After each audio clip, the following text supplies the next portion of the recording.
자, 이번 영상에서는 나이대에 따른 불안의 8단계에 대해 알려드리겠습니다.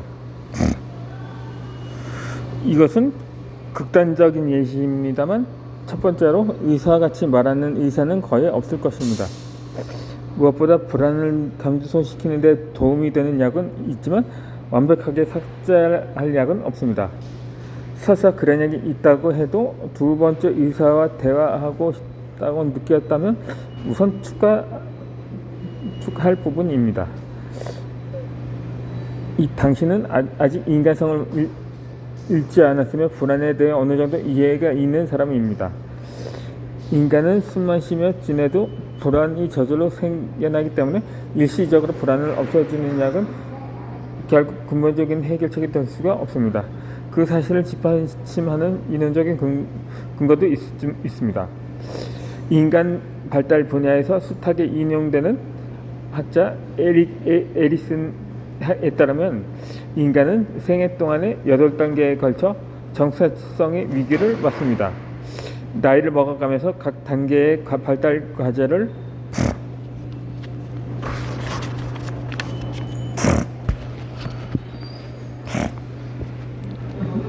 마주할 때마다 우리는 불안을 느끼게 된다는 것입니다. 에리슨이 제시한 8가지 단계의 인간 발달 단계를 간략하게 소개하면 이 다음과 같습니다.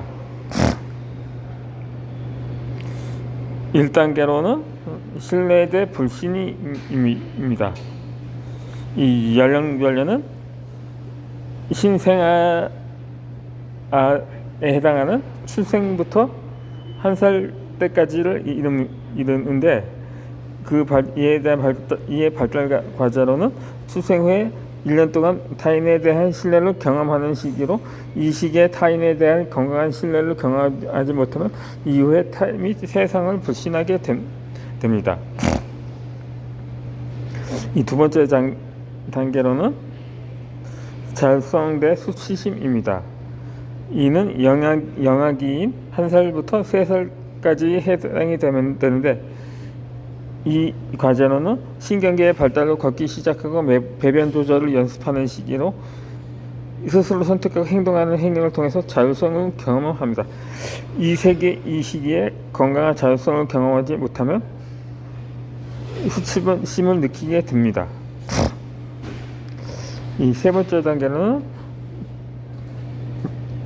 주도성 대 죄책감이 있는데, 이 학량 즉 미취학 아동기에 해당이 되는 3살부터 6살 때까지로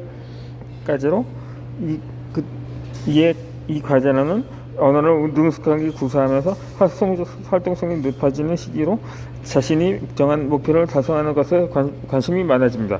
남성과 여성의 생물학적 차이를 인식하며 기본적인 성 정체성과 호기심을 확립하게 됩니다.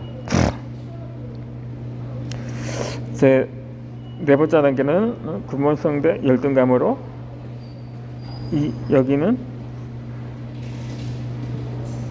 초등학생에 해당되는 유년기로서 7살부터 12살까지를 일컬으면서 그 연령대의 과제로는 학교 생활을 하면서 학습을 위한 주의 집중과 정밀성을 배우며 또래와 어울리고 사회성을 배웁니다. 이 과제들을 잘 달성하지 못하면 열등감을 발달시키게 됩니다.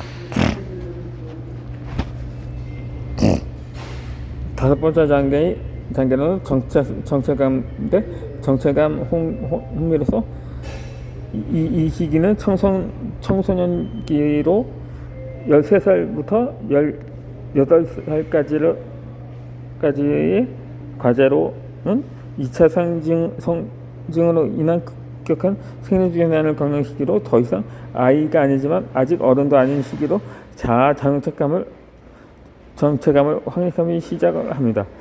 이 시기에 정체성에 대한 고민이 부족하면 성인지 이후에도 건강한 정체감 형성에 어려움을 겪을 수가 있습니다. 이 6번째 단계로 친밀감과 고립감이 있는데, 이는 성인기에 해당하는 19살 때부터 40살까지의 과제로 타인과 깊은 관계를 맺으며 정서적 친밀감이 형성하고 결혼이나 이화 등의 중요한 인생 과제를 경험하는 시기로 이 과제를 달성하지 못하고 있다고 느끼면 고립감을 느끼게 됩니다. 그 7번째 단계로 생산성 때 침체성을 겪는 중년기 이후에 40살부터 65살까지 해당하는 과제로는 후손을 양육하고 번성하도록 돕는 것을 최우선의 목표로 삼는 시기로 자신에 대한 정서적 확립 있게 토대를 위해서 가족과 사회까지 관심의 범위를 확장하는 시기입니다.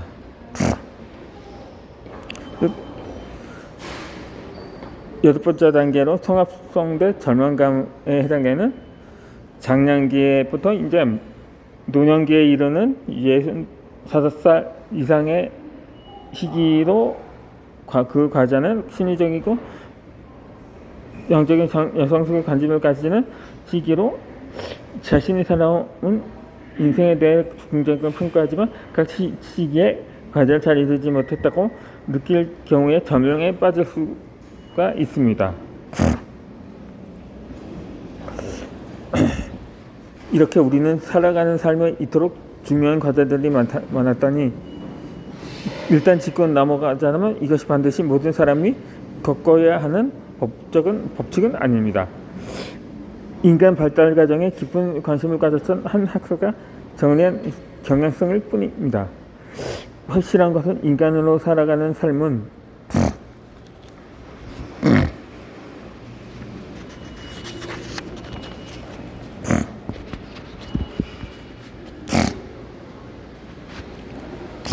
이처럼 끊임없는 변화의 과정이며 이이 때때로 불안의 원인이 된다는 사실입니다. 만약 변화해야 한다는 사실을 인지하지 못하거나 변화에 저항하면 불안을 더 심하게 느낄 수 있습니다. 인간 발달 단계에서 제시하고 있는 과제들을 보며 지금 느끼는 불안을 설명할 수 있는 키워드가 있는지 살펴봅시다. 그 시기에 그러한 불안을 갖는 것은 당신뿐만이 아니었습니다. 엄마는 가끔 내게 첫 건물을 따는 순간의 이야기를 해주곤 했습니다. 얼떨결에 아무것도 잡지 않고 몇 걸음 걷고 나서는 스스로 놀라고 기뻐하며 엄마를 찾아봤고 엄마는 그런 나를 보고 환희하게 웃어주셨다고 합니다. 첫 걸음 때나 등교일에는 처음으로 손을 들고 발표하는 순간에 처음 갔던 치과라든가 처음 이사 갔던 날, 첫사랑, 첫 직장 등 그 모든 처음들의 낯설고 불안한 느낌을 기억하는가요? 발전과 성장, 성숙등은 불안을 느끼고 새로운 단계로 넘어가는 과정에서만 주어지는 선물입니다. 당신의 처음들은 돌아보면 얼마나 많이 불안했고 또 얼마나 많이 성장하는지 새삼 놀라울 것입니다. 이 실존의 문제와 불안입니다. 만약 에리슨의 8가지 단계가 과제가 내가 지금 겪는 불안을 설명하는 데 충분하다고 느껴지지 않는다면 불안에 대해 조금 다른 시각으로 바라본 철학자들의 이야기가 도움이 될지도 모릅니다. 17세기 수학자이자 과학자 그리고 철학자였던 파스칼은 인간이 느끼는 불안에 대해서 인간은 전 우주를 사유할 수 있지만 동시에 유한한 존재이기에 불안을 얻고 사는 운명을 타고났다고 말했습니다. 그의 또 다른 명언 중에 하나는 인간은 생각하는 갈대라는 말은 대자연 속에서 갈대처럼 가냘프고 나약한 인간 존재의 단면을 포착합니다. 참고로 그는 확률을 연구한 수학자답게 신을 믿는 것이 확률적으로 유리하니 신을 믿고 불안에서 벗어나라고 조언하기도 했습니다.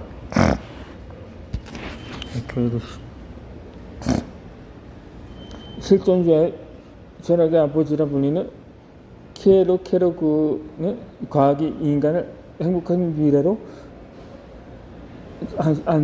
인도하리라는 낙관주의가 지배하던 19세기에 태어났습니다.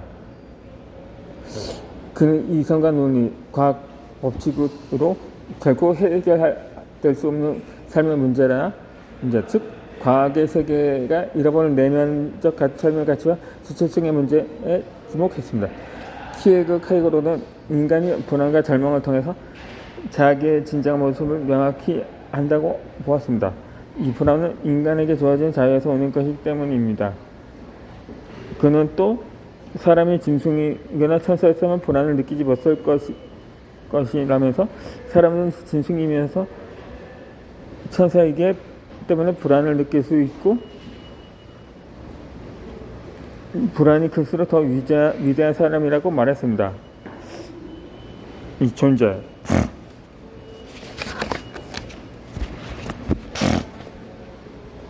존재와 무에서 라는 작품에서 사르트르는 이유 없이 세상에 던져져 목적 없이 살아가는 인간은 오히려 그 때문에 스스로 존재의 의미를 만들어가는 창조적인 존재가 된다면서 자유로운 사람은 스스로 결정하고 책임져야 하게 늘 고민과 불안에 쌓여 있다고 말했습니다.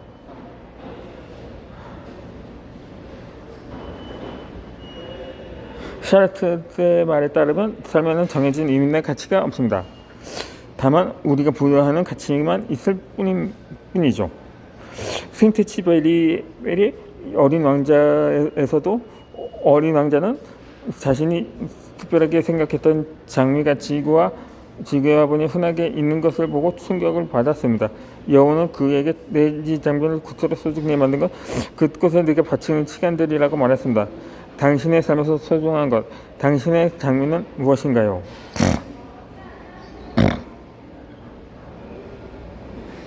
삶의 질문을 던져본 기회가 있습니다.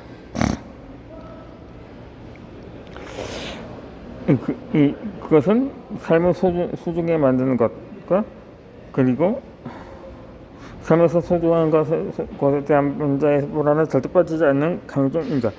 우리가 무언가 때문에 불안하다면 그것이 우리에게 중요하고 가치 있기 때문입니다. 이 아기는 보호자가 옆에 없으면 불안합니다.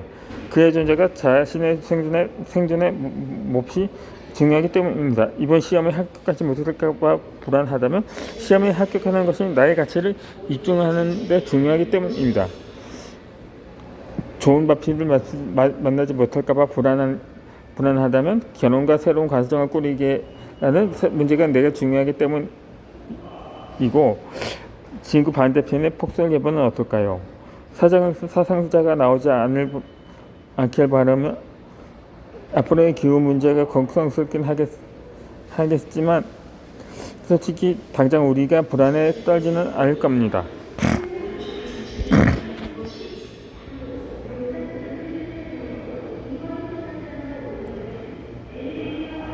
그러니 불안하다면 기본적인 질문을 전자볼 기회로 삼아 봅시다.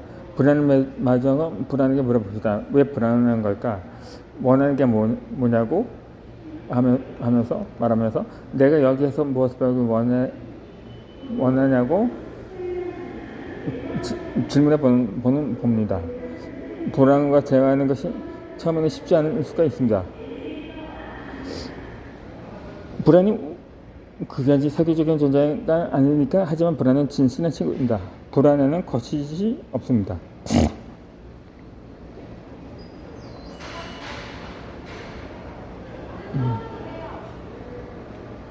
불안과 대화할 때 사용하기 좋은 화해하소법이라는 기법에 대해서 이어지는 영상에서 설명해 드리도록 하겠습니다.